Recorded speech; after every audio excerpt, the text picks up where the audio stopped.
أعوذ بالله من الشيطان الرجيم بسم الله الرحمن الرحيم Alhamdulillahirabbil alamin wa bihi nasta'inu ala umuri dunya waddin wa ala alihi wa sahbihi ajmain alladzina nabiyya ba'dah. Amma ba'du faqallahu ta'ala fi kitabil karim. A'udzu billahi minasyaitonir rajim. Bismillahirrahmanirrahim. Qul a'udzu birabbin nas, malikin nas, ilahin nas, min syarril waswasil khannas alladzi yuwaswisu fi sudurin nas minal jinnati wan nas. Untuk kajian kali ini kita, karena kemarin Al-Fatihah sudah tamat ya, meskipun belum lengkap. Seperti lafaz amin itu belum kita bahas. Kemudian apakah basmalah termasuk dalam surah atau tidak itu belum kita bahas secara detail. Bersama hujah-hujahnya itu, sama sanggahan-sanggahannya. Karena memang ada bukan kontroversi ya, perbedaan pendapat. Apakah Al-Fatihah ini bagian Bismillah ini bagian dari surah atau bukan gitu. Itu ada dua pendapat ulama yang nanti harus kita tentukan wajhul istidlal dan turukul istinbatnya. Tapi nantilah insyaallah ya. Nah ini request dari Sohibul Bait. Pengen ke surat-surat paranok heula cenah. Sok atuh surah Ali Imran. Ya pendek versi Tenopa sama pendek versi Rasul kan beda Kang Isnya. Karena di Tenopa mah pendek teh kulhu ge dibagi 3 gitu Tenopa.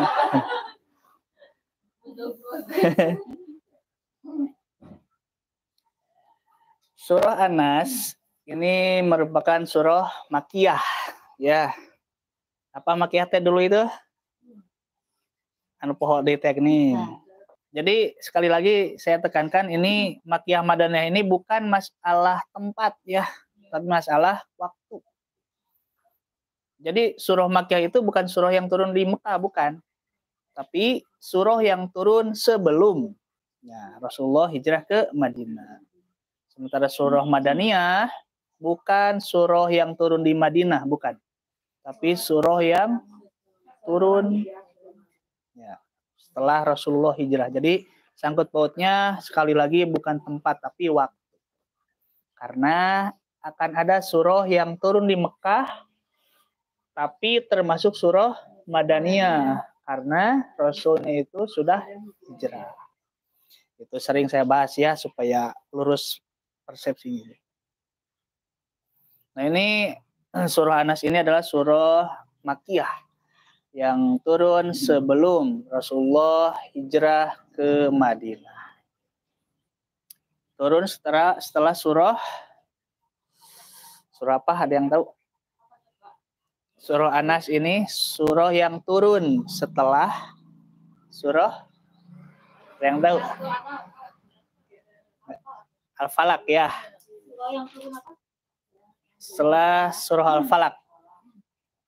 Jadi surah An-Nas ini dia secara penyimpanan mushaf sama dengan asbabun nuzulnya itu. Urutannya itu. Urutan turunnya itu. Dinamakan surah An-Nas ini diambil dari lafaz yang terdapat dalam beberapa ayat ya. Ayat 1 ada itu lafaz An-Nas, ayat 2, ayat 3, ayat 4 dan 5. Pemberian nama surah An-Nas ini dia diambil dari lafaz yang terdapat dari ujung-ujung ayat. Artinya apa An-Nas itu? Manusia ya. Nah manusia ini Bu, nanti ada yang namanya al-bashar ya.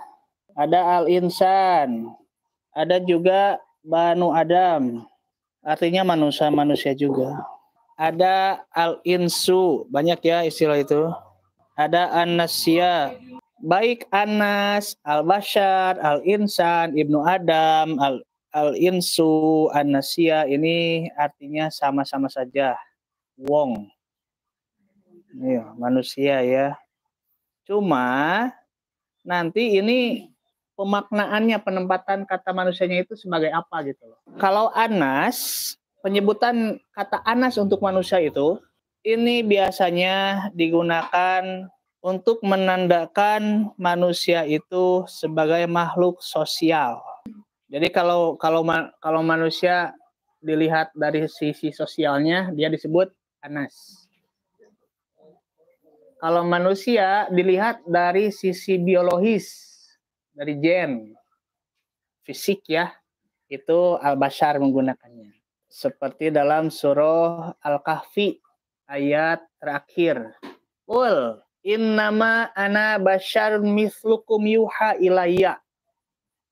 Ada kalimat basyar. Katakanlah Muhammad, innama sesungguhnya tiada lain ana aku ini basyarun manusia mislukum seperti halnya kalian. Nah, maksudnya Rasul itu seorang manusia biasa dari sisi biologis, dari segi fisik gitu. Matak aneh upami aya jalmi anu nyebatkeun Muhammad itu dari cahaya. Kan di orang mah digembar-gembornya. Muhammad itu anta nurun fauqa nurin. Engkau itu Muhammad adalah cahaya di atas cahaya. Padahal jika kita lihat dari surah An-Nur itu bahwa Allahu nurus samawati wal ard. Allah itu adalah cahaya yang meliputi seluruh langit dan bumi. Jadi Allah itu adalah sang maha cahaya gitu loh.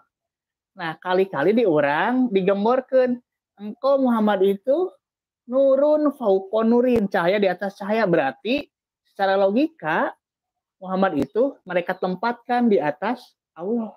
Bisa dipahami sampai sini ya? Nah, ini kalimat-kalimat yang seolah puitis, bersajak tapi menyesatkan. Mohon maaf ya. Ini kata-kata yang memalingkan tauhid manusia itu. Anta syamsun, anta badrun, anta nurun fauqa nurin. Pendengar? Orang mah asal genaheun. Teu apal maknana. Tak asal genaheun we. Padahal itu ada misi tersembunyi dari, mohon maaf, orang-orang Syiah itu ada misi tersembunyi dalam sajak itu. Ini harus kita pahami, harus kita hati-hati supaya tauhid kita tidak melenceng. Makanya dina kasidahannya sekayanya. Di langit ada matahari. Nah, jadi ini basyarun ini adalah manusia secara fisik, biologis ya, genetik. Dalam Al-Kahfi itu disebutkan sesungguhnya aku tiada lain adalah manusia biasa seperti halnya kalian. Basyarun menggunakannya. Artian Rasul itu adalah manusia biasa seperti kita. Beliau dilahirkan dari rahim seorang ibu, sama. Beliau mempunyai seorang ayah, sama. Malahan di dalam sejarah itu kan lahirnya Rasul itu adalah tahun gajah, ya betul ya. Nggak ada terceritakan Rasul itu turun lahirnya itu dari cahaya, nggak ada. Bedanya apa Rasul dengan kita itu? Yuha ilayya, bedanya aku diberi wahyu gitu. Jadi yang membedakan kita dengan Rasul itu adalah wahyu. Kalau Rasul bermimpi itu jadi hukum, jadi wahyu. Kalau kita jadi cerita bohong. Gitu. Mata ulah percaya abi ngimpi yo dipacok orang yo bahwa bakal menang jodoh. Ulah percaya eta teh. Kan Rasul nya upami mimpi itu jadi wahyu, jadi hukum gitu. Rasul. Kalau Rasul tidur sejenak, beliau tersenyum. Setelah bangun ditanya oleh sahabat, "Ya Rasul, kenapa engkau tersenyum?" "Aku baru saja menerima wahyu surah Inna atau Inna Kautsar," misal. Itu jadi wahyu itu. Kalau kita mah ya jadi cerita bohong. Dan parahnya orang-orang itu suka menyamakan mimpi mereka dengan mimpi Rasul. Saya ngimpi dipacok orai misal, kepercayaan zaman dahulunya. Dipatuk ular, cok. Kita jangan percaya terhadap mimpi-mimpi yang kayak gitu ya. Ya, itu cukup sebagai bunga tidur saja. Kenapa kok ada orang yang mimpi dipercaya kemudian menjadi nyata? Ya memang, nah nanti ini dibahas ya di dalam surah An-Nas ini. Kenapa orang yang percaya seperti adanya penampakan kuntilanak, jin, pocong dan sebagainya itu kok bisa melihat gitu loh. Ada orang Indigo, ada orang IndiHome, ada orang Indovision, Indomie, Indomaret. Wah, bukan orang seliur ya di alam dunia tuh. Nah, kenapa kayak gitu? Nah, ini nanti kita bahas. Jadi sekali lagi, Bashar ini manusia menunjukkan untuk dari segi biologis, genetik. Rasul ditunggul nyeri sami we juga orang. Rasul malah di perang Badar, perang naon gitunya. Rasul itu kan kena ya tanggal giginya. Sama kayak kita. Rasul sedih sama. Rasul pernah lupa sama. Ada Rasul pernah lupa? Pernah. Rasul itu pernah lupa. Buktinya ada sujud sahwi. Nah, bedanya gitu. Ketika Rasul lupa, langsung Allah tegur, langsung Allah ingatkan. Adalah sujud sahwi. Jadi hukum menghadapi tokoh-tokoh Quraisy itu, Rasul bermuka masam karena marah. Muncul bahasa orang, aing ngaganggu wae si Umi Maktum ya, nyawa karena yang harapan tamu. Bermuka masam, Rasul itu kehel ka Umi Maktum, sebab disangkina itu menghambat gitu ya. Maka turunlah surah Abasa. Matak awas surah Abasa tenaun isina. Rasul mah ketika hilaf, ketika beliau lupa, seperti itu teh. Soalnya ini yang membedakan yuha ilayya. Rasul itu diberi wahyu. Cuma dari segi basyariah, dari sisi fisik, genetik itu Rasul sama seperti kita. Kalau Ibnu Adam digunakannya itu manusia disebut Ibnu Adam itu sebagai sejarah ya, historis, dari sisi historis. Nah, kalau Anas itu kan dari sisi sosial ya. Nah, makanya kalau manusia sering lupa itu wajar. Nah, lamun poho wae berarti pikun eta mah. Al-Fatihah atas 18 kali diulang-ulang lah ya eta mah. Itu wajar. Tapi data 18 kali bolehnya. Dua kali deui ka 18. Nah, kalau kita lihat dari munasabah itu keterkaitan antara surah An-Nas dan surah Al-Falaq. Itu kan tadi sebutkan bahwa surah An-Nas itu turun setelah surah Al-Falaq. Maka ada munasabah atau ada keterkaitan antara surah An-Nas dengan surah Al-Falaq. Apa keterkaitan surah Al-Falaq dengan surah An-Nas? Dalam surah Al-Falaq itu manusia diperintahkan untuk meminta perlindungan dari godaan kejahatan makhluk. Min syarri makhluk itu kan dari kejahatan yang diciptakan makhluk ya. Dalam surah An-Nas ini justru manusia itu dimintakan perlindungan dari kejahatan yang ada dalam dirinya. Jadi kalau Al-Falaq mah eksternal ya, kalau Anas itu sifatnya internal diri sendiri. Qul a'udzu birabbin nas. Katakanlah olehmu Muhammad, a'udzu, aku berlindung, birabbi, kepada Rob, an-nasi, manusia. Qul, katakanlah. Dalam kaidah usul fikih disebutkan al-aslu fil amri lil wujubi. Hukum asal dari sebuah amar, dari sebuah perintah itu adalah menunjukkan wajib.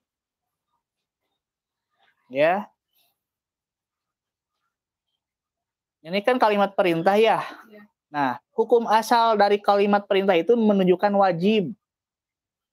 Seperti kalimat aqimu sholat, dirikanlah sholat, maka sholat wajib. Wa atu zakat, dan tunaikanlah zakat, maka zakat wajib.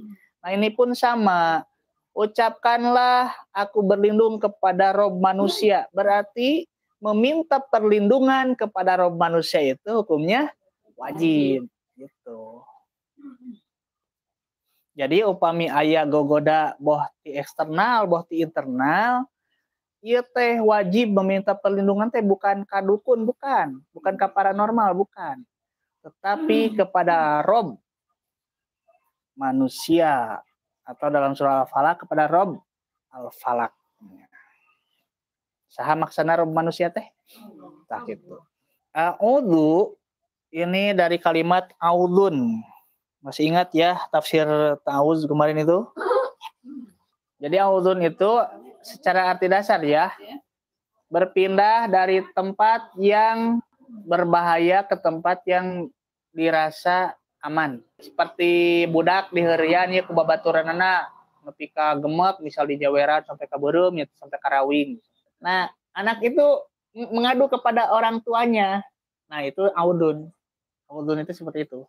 Jadi berlari dari satu tempat yang ya tidak aman ke tempat yang bisa dianggap bisa dijadikan perlindungan itu audun. Itu ya. Jadi audun itu berlari dari satu tempat yang dianggap berbahaya atau tidak aman ke tempat yang dirasa aman atau bisa dijadikan perlindungan itu audun. Bi kepada Robbi. Robbi itu asal kalimatnya dari Robun.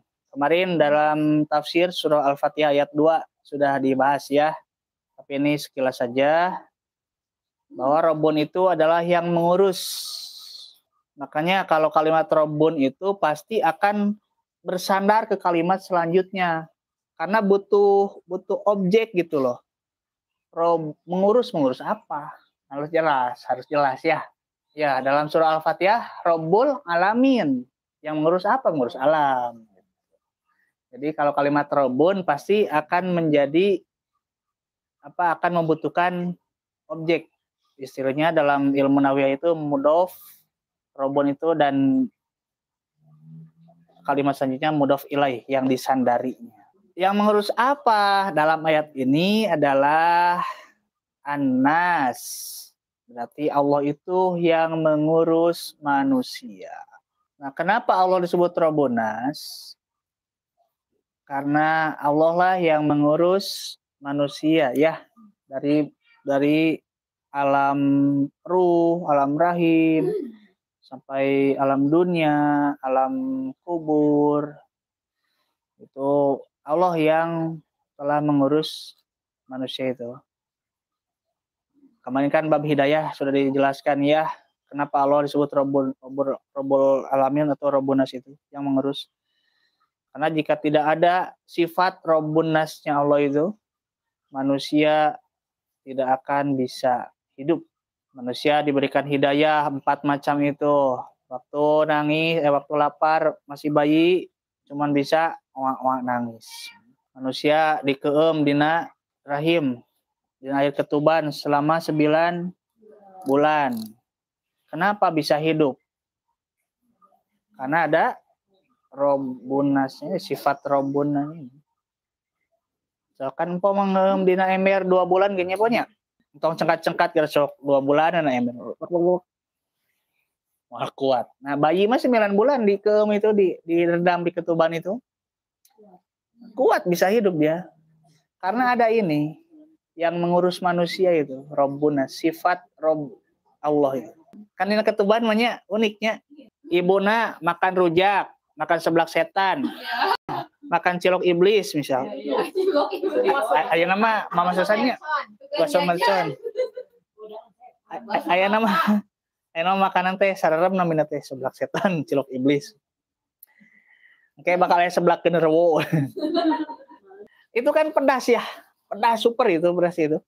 Yang dimakan oleh ibunya itu walaupun pedas, asam, pesat, tapi yang masuk ke si tubuh bayinya itu tidak pedas. Udah difilter itu. Ayat kedua, Malikin Nas. Malik artinya yang menguasai, arti dasar nama. Jadi Malik itu disebut raja. Raja disebut Malik karena raja adalah yang menguasai. Kemarin juga dibahas ya di Maliki Yaumiddin itu. Bab Malik. Nanti akan ada perbedaan milik dan rizki. Nah, ini nanti kita nyambungnya ke sana, tapi nggak akan sekarang. Allah disebut Malikun Nas, rajanya manusia. Kenapa? Karena Allah itu yang menguasai manusia. Seberapa sayangnya pun Teh Nova kepada anak, seberapa sayangnya pun Teh Nova kepada suami, Kalau kata Allah, ini milik aku ambil, maka kita tidak ada daya dan upaya. Jangankan anak suami, jangankan anak istri, diri kita pun ini ada yang memiliki. Nah, kita tidak ada daya dan upaya. Makanya ada kalimat la haula wala quwata ya. Ini sebagai bentuk kesadaran bahwa kita, keluarga kita, saudara kita, teman-teman kita itu ada yang menguasai, ada yang memiliki, itu Allah. Ayat ketiganya adalah ilahin nas, sesembahan manusia. Dan ini merupakan bentuk kesadaran manusia ya, bahwa Allah itu adalah yang mengurus manusia, yang menguasai, memiliki manusia, maka Allah sebagai sesembahan manusia, berarti manusia itu harus menyembah Allah, tidak boleh musyrik terhadapnya. Dari apa kita harus berlindung kepada Allah itu? Ayat keempat. Min syarril waswasil khannas. Min dari syarri, kejahatan, al-waswasi, yang berbisik-bisik, berharewas-harewas ria. Al-khannasi itu mengendap-endap, bersembunyi ya. Min itu huruf jar. Syarri. Syari itu asal dari kalimat syarrun. Dari sya, asal akar kalimatnya itu sya, ro. Syaroro. Dari sya, ro. Kenapa ro-nya jadi satu? Nah, ada syaddah ini. Makanya disyaddah. Ya. Apa syarrun itu? Syarrun itu adalah diddul khair. Jadi syarrun itu adalah diddul khair. Dia kebalikan dari kebaikan, sebalik dari kebaikan, itu syarrun. Kejahatan itu adalah lawan kata atau sebalik dari kebaikan. Nah, nanti dari khair ini ada istilah, pernah dengar kalimat ikhtiar? Sama ini asal katanya dari kho ya ro. Nah, ini kho ya ro ya. Ya, karena ini wajan beda timbangan. Nanti kalau belajar soro pasti ketahuan. Dari khair ini nanti akan muncul kalimat ikhtiar. Khair ini kan baik ya. Maka yang dimaksud ikhtiar adalah usaha-usaha yang baik-baik. Mencari nafkah harus jalan yang baik. Menyampaikan masalah harus dengan cara yang baik. Itu ikhtiar. Berdiskusi pun dengan cara yang baik itu ikhtiar. Nah, jika dengan cara yang jelek, maka istilahnya adalah ini, istiror. Nah, kalau caranya yang jelek-jelek ini istiror. Iya, jadi ini lawan katanya ya. Syarun lawan katanya khairun. Bade kamana, bade ikhtiar heula naon? Nah, badog. Kalau jalannya usaha itu dengan cara yang buruk bukan ikhtiar. Kalau di kita mah kan mau buruk mau baik pun ikhtiar we istilah nantinya. Mana ikhtiar we korupsi. Istirar nah ini. Kalau yang baik-baik baru istilahnya itu ikhtiar. Al-waswasi ini dari kalimat waswasa yang secara arti dasar ini adalah perkataan yang lembut, bisikan yang halus. Perkataan yang lembut yang bisa membuat orang terbuai itu waswasa. Atau waswasa itu adalah angin yang berhembus lembut. Nah, angin sepoi-sepoi. Waswasa itu. Arti dasar yang pertama adalah ucapan yang lembut sehingga membuat orang terbuai. Yang kedua itu ya, terlena. Yang kedua itu angin yang berhembus lembut. Itu al-waswasa. Kayak kita menina bobokan bayi, sayang bobo ya, mama mau MBK dulu. Ada nggak pernah seorang ibu menina bobokan bayinya tidur? Ada nggak? Ada. Soal kan? Nah, soal. Nggak tahu kalau dia. Oh, kalau dia mah sama parang tidur. Saya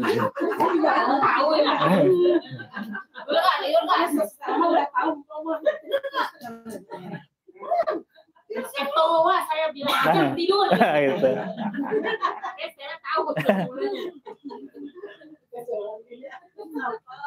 Nah, maksudnya gitu. Jadi al-waswasa itu bagaimana caranya ucapan kita selembut mungkin supaya si objeknya itu terlena, tertidur pulas gitu loh.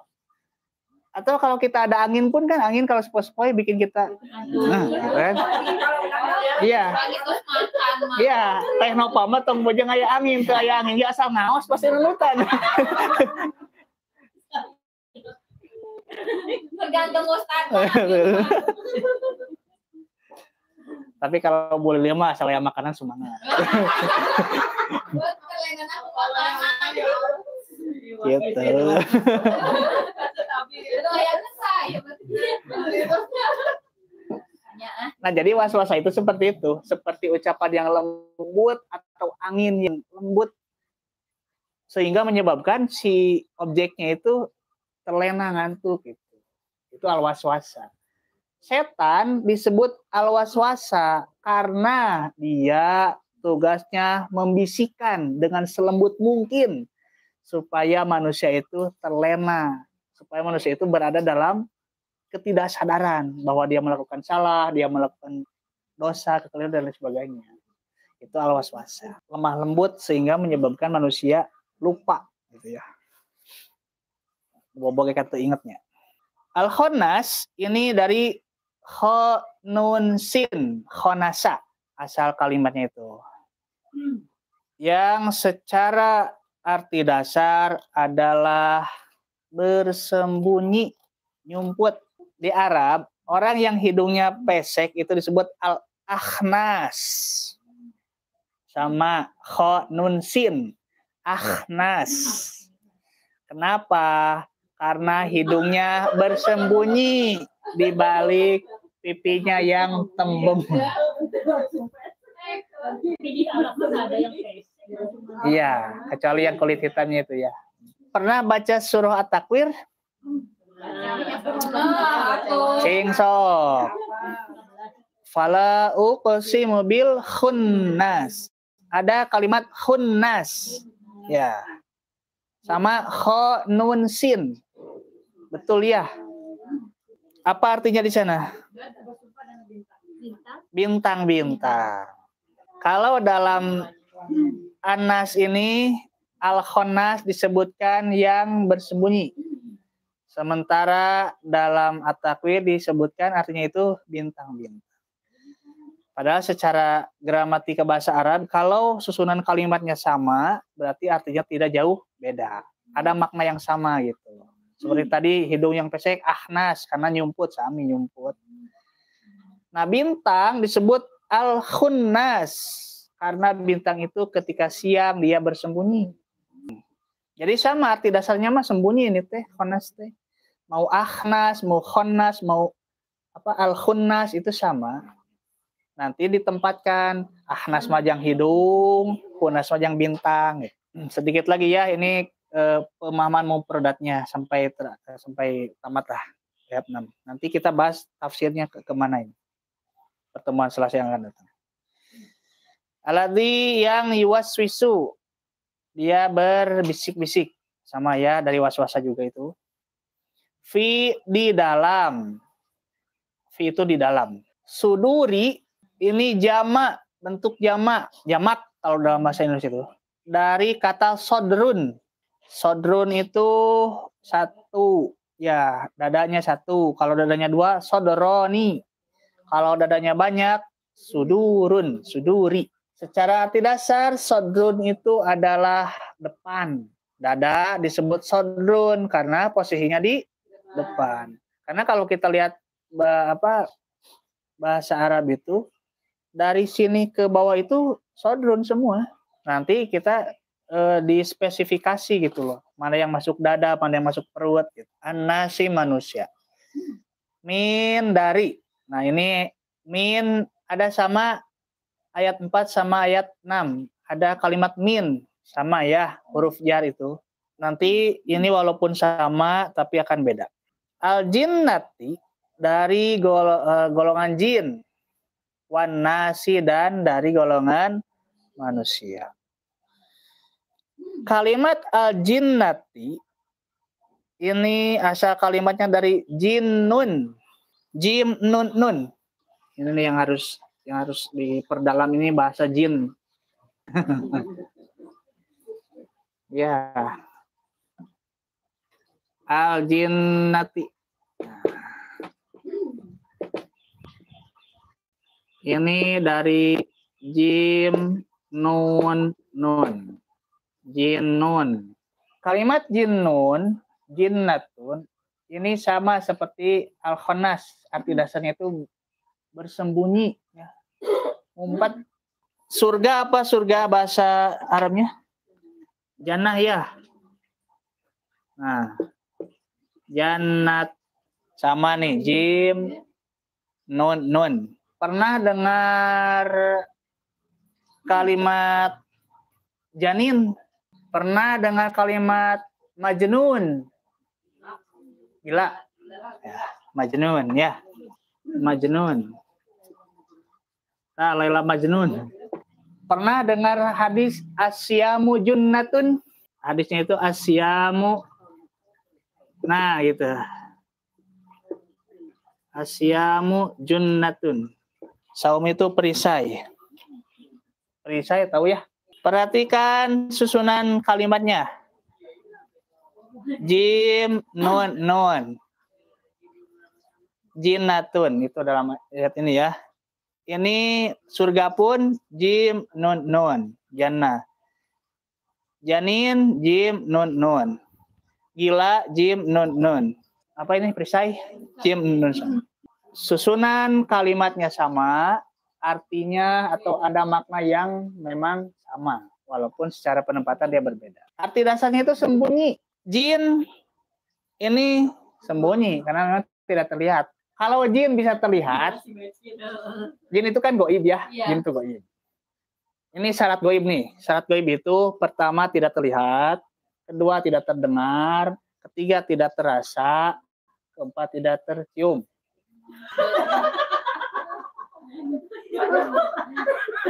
Kecium itu sih. Ya.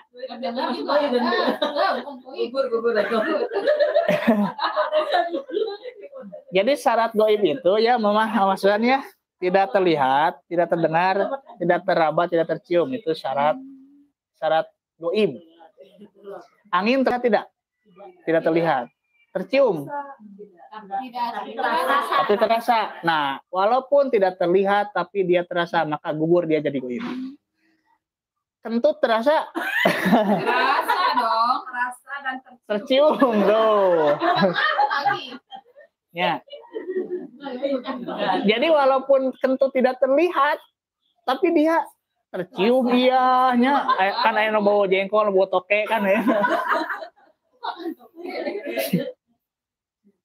Tapi yang ada penampakan. Nah, ini nanti di tafsir ini ya. Jin ini adalah dia tidak terlihat, tersembunyi, goib. Surga disebut jannah karena dia juga tidak terlihat. Atau taman yang rimbun oleh pohon-pohonan disebut jannah. Karena dia terhalang gitu loh, terhalang oleh pohon-pohonan itu. Janin, bayi yang ada di dalam kandungan itu disebut janin, jim nun nun, karena dia terhalang oleh perut ibunya. Majnun, orang gila. Orang gila disebut majnun sama jim nun nun. Kenapa? Karena otaknya, akal sehatnya terhalang oleh penyakit. Jadi intinya jim nun nun itu arti dasarnya adalah terhalang ya. Tameng, perisai. Ya, untuk menghalangi. Nah, uniknya bahasa Arab itu seperti itu. Jadi kalau ada kalimat yang susunan hurufnya sama kayak gini, kayak tadi apa itu, ya nun sin, kayak Malik gitu. Pasti walaupun artinya berbeda-beda, ada makna yang sama. Secara arti dasarnya ini kan terhalang sama, semuanya terhalang. Itu untuk pemahaman mufradat kalimat per kalimatnya ya. Insya Allah untuk Selasa yang akan datang kita bahas tentang tafsirnya seperti apa. Jadi kita masih bahas tentang Anas. Ini insya Allah kita 2 pertemuan lagi Anas ya. Oke, mungkin dari saya cukupkan sekian dulu ya. Assalamualaikum warahmatullahi wabarakatuh.